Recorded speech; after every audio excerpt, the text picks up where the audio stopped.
বন্যা কবলিতদের জন্য গণরান্না কর্মসূচির পরিকল্পনা শিক্ষার্থীদের।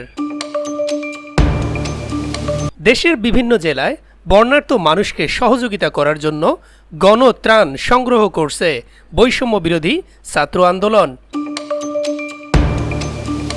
ঢাকা বিশ্ববিদ্যালয়ের ছাত্র শিক্ষক কেন্দ্র টিএসসিতে ছাত্র আন্দোলনের এই কর্মসূচিতে ব্যাপক সাড়া পড়েছে। এবার বন্যা কবলিত এলাকায় গণরান্না কর্মসূচির পরিকল্পনার কথা জানিয়েছে বৈষম্য বিরোধী ছাত্র আন্দোলন।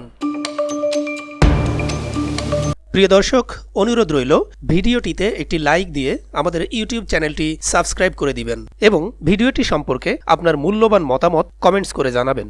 বৈষম্য বিরোধী ছাত্র আন্দোলনের সমন্বয়ক হাসনাত আবদুল্লাহ গতকাল শনিবার ফেসবুকে লিখেছেন, আগামীকাল অর্থাৎ আজ রবিবার থেকে বন্যা কবলিত এলাকায় গণরান্না কর্মসূচির পরিকল্পনা করছি।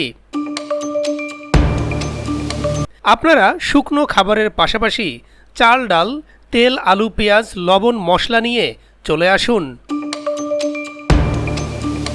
এদিকে গতকাল শনিবারও টিএসসিতে বৈষম্য বিরোধী ছাত্র আন্দোলনের গণত্রাণ সংগ্রহ কর্মসূচি চলেছে।